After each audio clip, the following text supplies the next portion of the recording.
السلام علیکم سر۔ وعلیکم السلام وعلیکم السلام۔ آج کا جو ثانیہ ہے یا اگر میں اس کو دیکھوں علمی حوالے سے، اس کو دیکھوں ذرا روحانی حوالے سے اور خود خاندان کی عظمت کے حوالے سے، میں کہتا ہوں کہ بہت افسوسناک واقعہ ہے۔ اللہ رب العالمین حضرت مولانا طارق جمیل صاحب کو صبر جمیل عطا فرمائے۔ آمین۔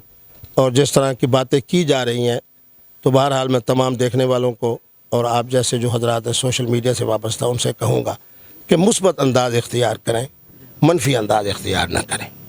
اور یہی بات میری پولیس کے حضرات سے بھی ہوگی کہ وہ بھی اس کو ذرا مثبت انداز سے لیں۔ اگر خودکشی کا معاملہ ہے تو خاموش ہو جائیں، اور اگر شہادت کا معاملہ ہے تو اس کو پھر تحقیق کے ساتھ آگے لائیں۔ سر آپ کیا کہتے ہیں، آپ کے نزدیک یہ کیس کیا ہے؟ دیکھیں جی، بات یہ ہے کہ بچہ نفسیاتی مریض تھا۔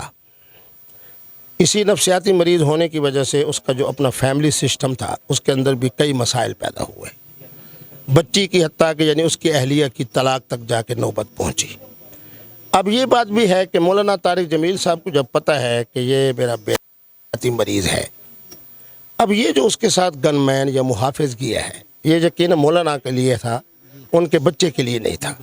اچھا، ان کے ملازمین کو بھی پتہ تھا کہ یہ بچہ نفسیاتی مریض ہے۔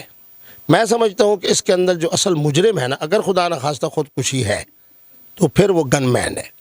گن مین کا عقل کہاں چلا گیا کہ جب اس نے مولانا کو چھوڑ کے ان کے بچے کے ساتھ گھوم پھر رہا ہے، پہلی بات، کیونکہ یہ میری وہاں کی جب ان کے خاندان کے احباب سے میری بات ہوئی تو یہی پتہ چلا کہ ان کا جو رہائش ہے، ڈیرہ ہے، اس کے مضافات کے اندر یہ واقعہ ہوا ہے۔ اچھا، اگر یہ دوستی کی بنیاد پر اس کے ساتھ کیا ہے تو گن مین اور محافظ بہرحال ایک توانا شخص کا نام ہوتا ہے، قد و قامت ہوتی ہے، اس کے اندر قوت و طاقت ہوتی ہے۔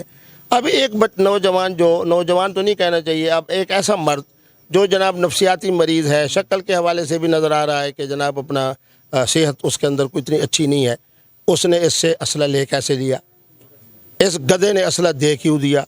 پھر اسلحہ جناب اس کے اندر جناب تمام گولیز وغیرہ جناب یہ ساری چیزیں اس میں اور جب جسم کو دیکھا جائے تو یہاں سے لے کے یہاں تک پورے 1 فٹ تک جناب پورا جسم جو ہے وہ۔ اچھا مولانا صاحب، جو تصاویر جاری ہوئی ہیں سوشل میڈیا پر کہ ایک شخص جو بیان دے رہا ہے کہ یہ ویڈیو تصاویر میری ہے، یہ جو مولانا صاحب کے بیٹے کی نہیں ہے، کیا کہتے ہیں آپ؟ ہاں، وہ بات اس کی ٹھیک ہے، وہ اس لیے ٹھیک ہے کہ جو مولانا کے پہلو میں بیٹھا ہے تو مولانا بحیثیت باپ ہونے کے جس بچے کو پیار دے رہے ہیں وہ وہی ہے جو آج شہید ہوا۔ اور اس کے اوپر دائیں بائیں جو تصاویر لگا گئیں کہ ٹائی لگی ہوئی ہے، پتلون پہنی ہوئی ہے، بڑا بوٹڈ شوٹڈ ہے، وہ بچہ صحیح کہتا ہے نوجوان کہ یہ اس کی تصاویر ہیں، وہ مولانا کے بیٹے عاصم کی تصاویر نہیں ہیں۔ جی سر آپ اس کیس کو کس طرح دیکھتے ہیں؟ کہ یہ ایک شہادت ہے، کیا کہتے ہیں آپ؟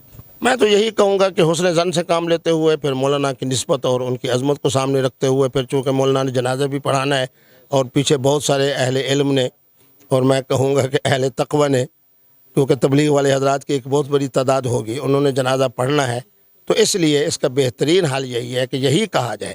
پولیس والوں سے بھی میں یہی کہوں گا کہ اگر معاملہ خودکشی کی طرف جاتا ہے تو آج کے بعد اس لفظ کو اپنے ذہن سے نکالیں، یہی کہا جائے کہ خودکشی نہیں ہے بلکہ یہ شہادت ہے۔